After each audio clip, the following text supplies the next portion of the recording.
오늘 본문 말씀은 특징이 사람을 나무로 비유한 것입니다. 그럼 그 나무가 뭐냐? 성경을 볼 때 수없이 나무 얘기가 나오는데 그 나무의 본질이 뭐냐? 그 나무라는 데다가 이렇게 밑줄을 치시고 거기다 하나 주석을 쓰세요. 이사야서 5장 7절 그렇게 관주를 쓰시고 이사야서 5장을 찾아보겠습니다.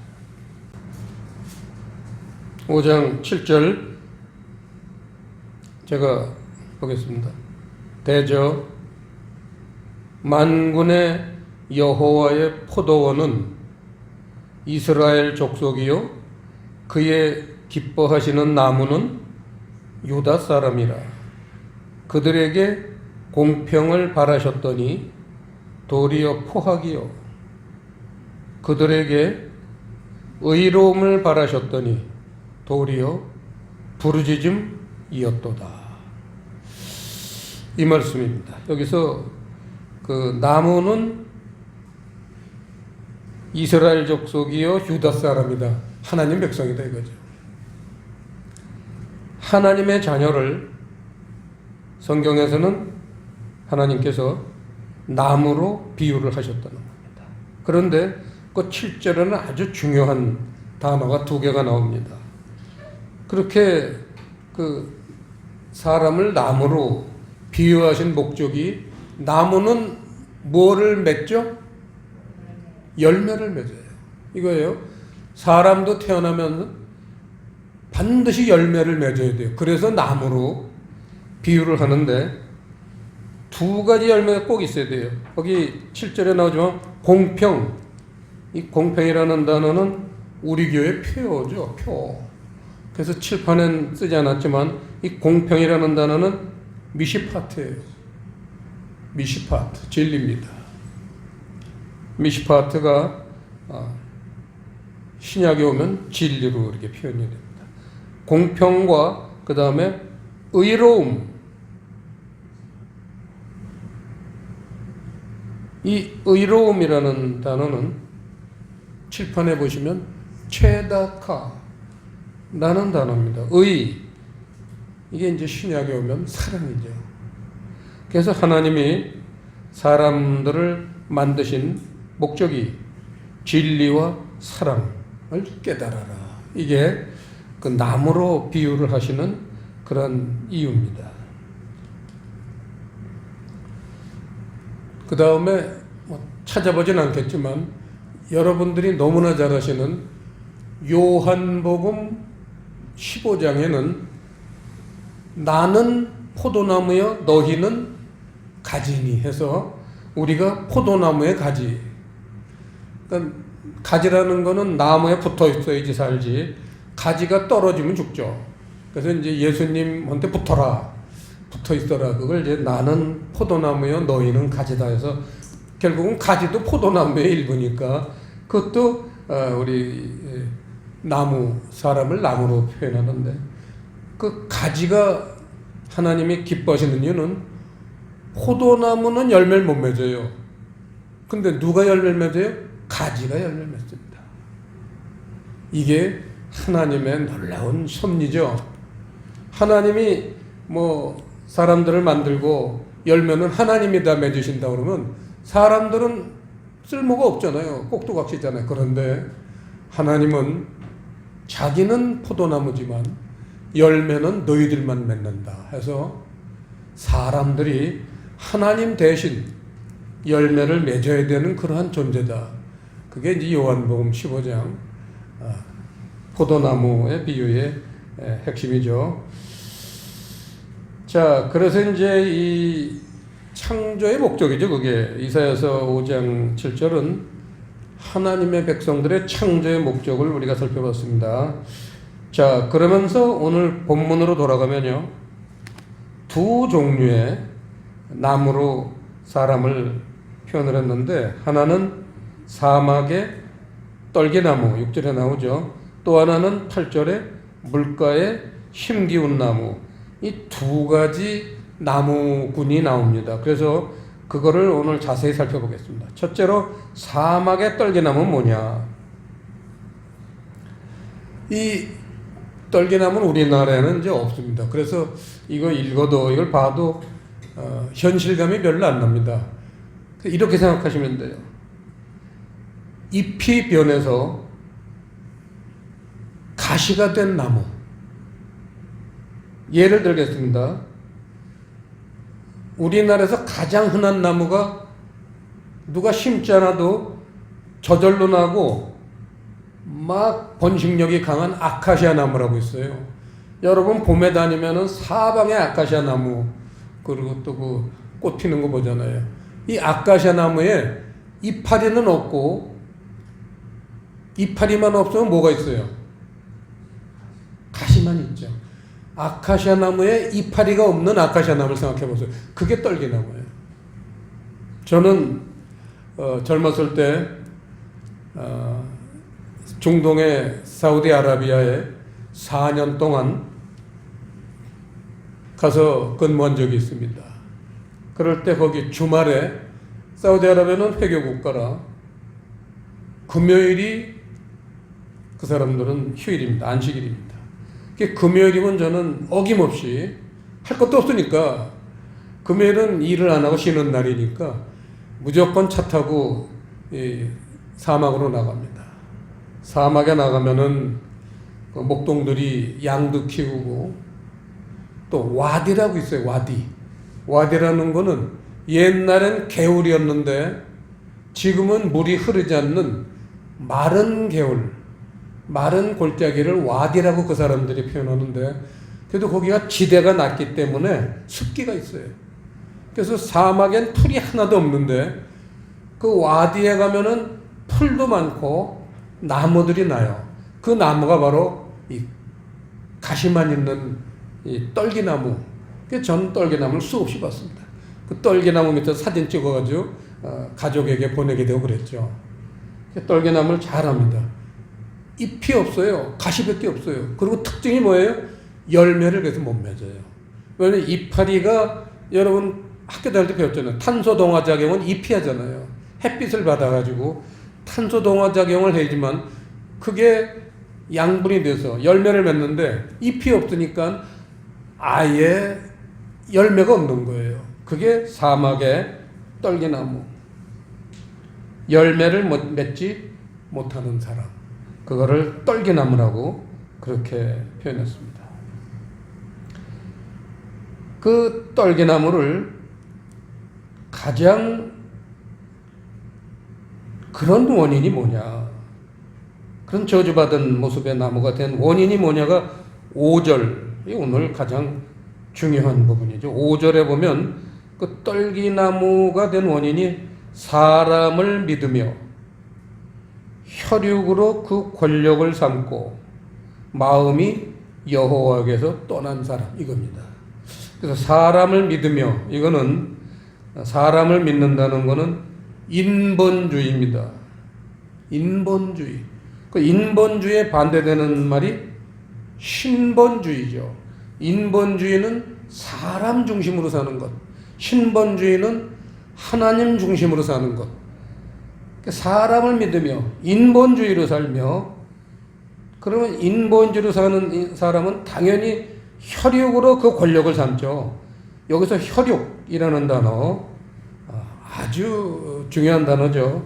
혈육이라는 단어는 칠판에 나와 있습니다. 이 바사르라는 단어입니다. 혈육이 바사르, 살, 육체, 육신 이런 뜻이에요. 살, 육체, 육신, 몸, 뭐 여러 가지 그렇게 뜻이 있는데 가장 기본이 육체라는 겁니다. 그래서 이 혈육이라는 단어에다 밑줄을 치시고요. 거기다가 창세기 6장 3절이라고 주석을 다시고 찾아보시는 겁니다. 아주 중요한 단어입니다.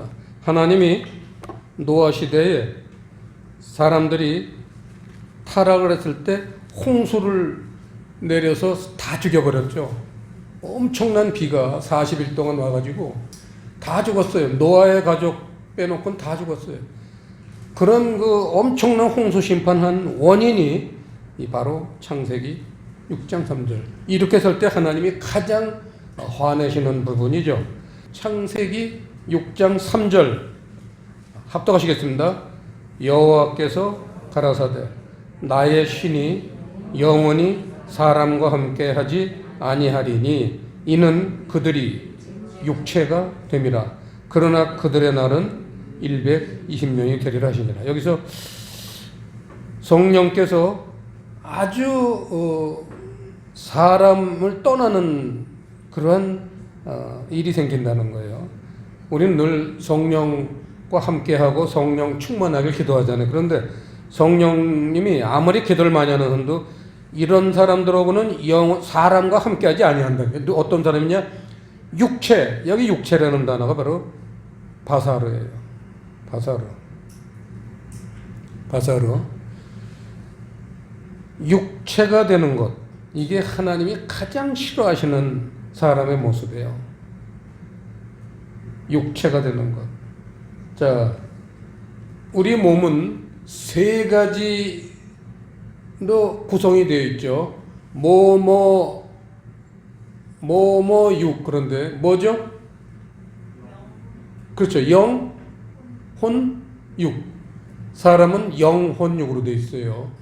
영이라는 것은 눈에 보이지 않습니다. 어디에 위치하느냐? 마음의 가장 중심에 있다고 봐요. 영, 혼은 마음이에요. 그 다음에 육, 그 다음에 우리가 이제 눈에 보이는 육체가 있습니다. 육체만 보여요. 그러니까 보이는 것을 믿기가 쉽잖아요. 그 육체로 사는 사람이 많아요. 혼이라는 건 마음인데, 이 마음이 영을 따르면은 그건 좋은 사람이고, 육을 따르면 하나님이 싫어하는 거예요.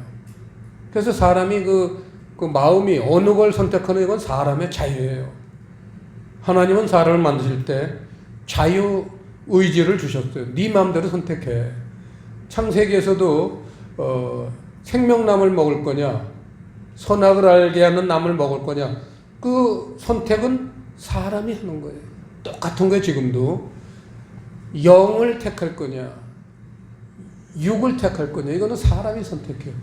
그런데 육체를 택하면은 저주를 받는다는 거예요. 이게 아주 우리 기독교의 핵심 중에 핵심이죠. 그래서 그 본문으로 돌아가서요. 그런 게 다 6절에 보시면 여호와를 떠났기 때문이다. 5절에 여호와를 떠났기 때문에 어떤 일이 일어나느냐? 13절에 보시면 생수를 공급받지 못한다. 그래서 5절의 결론 저주를 받는 사람이 된다. 이거죠. 그 생수를 공급받지 못한다는 거예요. 이게 아주 참 우리 그리스도인들의 사막의 떨기나무의 특징이 생수를 공급받지 못한다. 물을 공급받지 못하잖아요. 아까도 얘기했지만 물이 싹 말라버린 그런 사막에 펴 있으니 그 나무가 무슨 물을 생수를 공급받지 못한다. 그 다음에 두 번째 8절에 나오는 물가에 심기운 나무. 이거는 시편 1편에서 나오는 시냇가에 심은 나무가 하고 똑같은 의미입니다. 물가에 심기운 나무라는 건 시냇가에 심은 나무. 그래서 시편 1편에 보면 시냇가에 심은 나무는 특징이 뭐예요? 잎사귀가 무성하고 과실을 맺는다 그랬어요. 과실이라는 건 열매죠.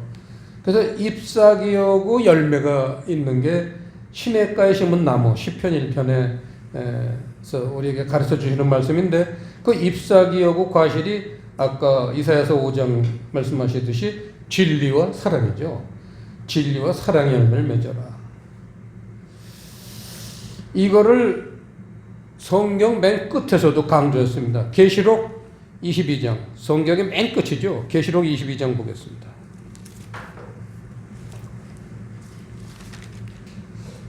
성경은 요한계시록 22장에서 끝나는 거죠.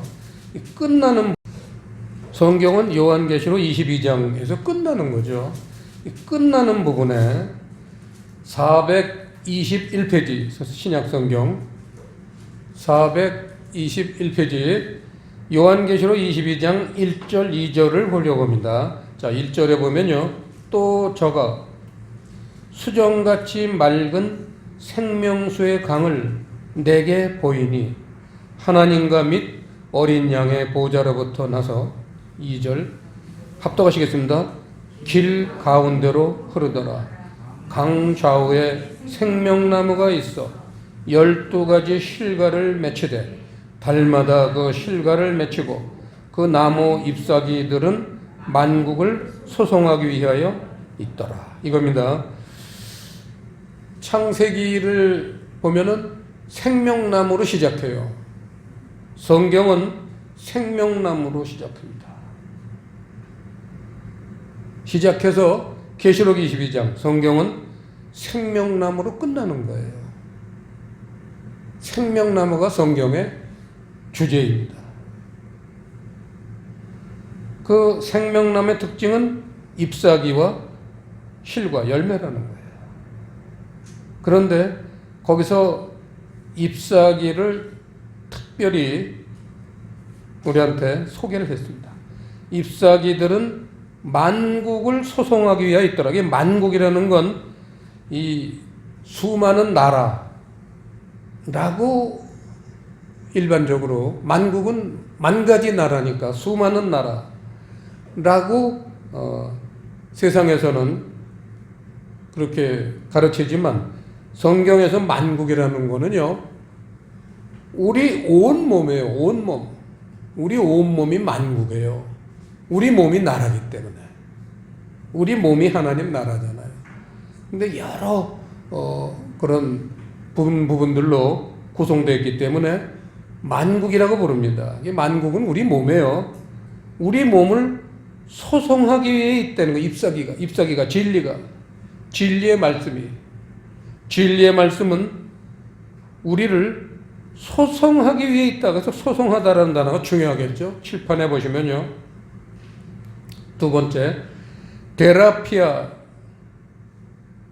데라페이아라는 단어입니다. 이 데라페이아라는 단어는 치료하다 그런 뜻이에요. 치유하다. 이게 영어 성경에 보면 힐링. 흔히 텔레비 프로에서도 힐링 하는데 이 힐링이 바로 이 테라페이아에서 파생된 단어예요. 치유하다. 힐링은 치유하다라는 뜻이죠. 치유. 진리의 말씀은 우리를 치유합니다. 부족한 걸 채워주고 잘못된 거를 똑바로 해서 하나님 보시기에 아주 기뻐하시는 그러한 사람들로 만드시는 그 근본이 진리의 말씀, 하나님의 말씀이라는 거죠. 자, 본문으로 돌아가서요. 그 물가에 심기운 나무의 특징을 8절에 보시면 그 뿌리를 강변에 뻗치고 그거예요. 생수의 근원에 뿌리를 내렸다는 거예요. 그게 물가에 심기운 나무의 특징입니다. 그거를 생수 강변에 뻗치고에다 밑줄을 치시고 그게 15절에 여호와의 말씀이라는 거예요. 그래서 오늘 성경의 주제, 오늘 본문의 주제 여호와를 의뢰한다는 것은 여호와의 말씀을 의지하는 거다. 이게 오늘 말씀의 핵심입니다. 그러면 그 결과 14절에 구원을 얻는다는 겁니다. 이 구원을 얻는다는 것을 7절에서는 복을 받는다 이렇게 표현했습니다. 왜냐하면 천국 가는 게 복을 받는 거죠. 구원을 얻는 겁니다. 자, 끝으로 11절에 보시면요. 이 사막의 떨기나무로 되는 사람이 훨씬 많기 때문에 오히려 경고를 내리셨습니다.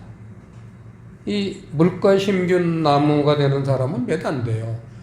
벌써 교회 다니는 사람이 얼마나 됩니까? 교회 다니는 사람 중에서도 물가에 심기운 나무가 되는 사람이 또 적은데, 그러니 나머지는 다 사막의 떨기나무 같은 겁니다. 제가 사우디에서 봤던 그 마른 골짜기에 이파리도 없는 그 나무들. 그래서 뭐가 쓸모가 있어요? 그래서 그 사람들은 그 뭐 하느냐? 그 비워가지고요. 양 구워 먹을 때 땔감으로밖에 쓸린 게 없는 거예요. 떨기나무는. 그 사람들 어제 양고기를 뭐 양이 뭐 전국에 있으니까 그 사람들은 여자들이 시집갈 때도요. 고등학교 안 나온 사람은 양 50마리. 고등학교 나온 사람은 양 100마리.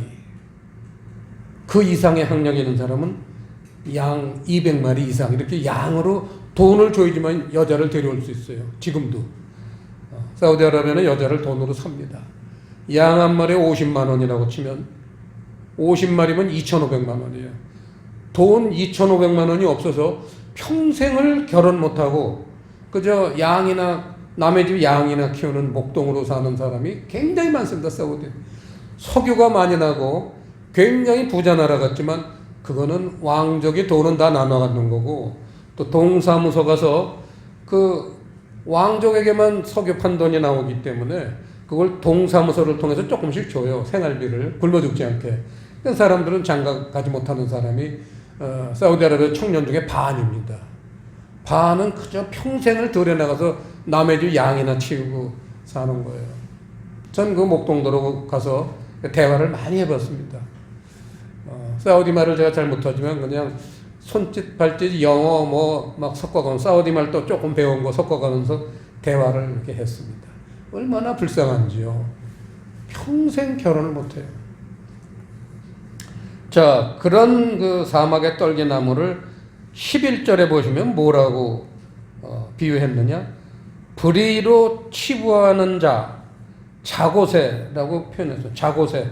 이 자고새라는 새는요, 자기가 낳지 않은 알을 뻐꾸기가 와서 자기가 품기 귀찮으니까 뻐꾸기가 와서요, 자고새 둥지에다 알을 땄다고 도망가요.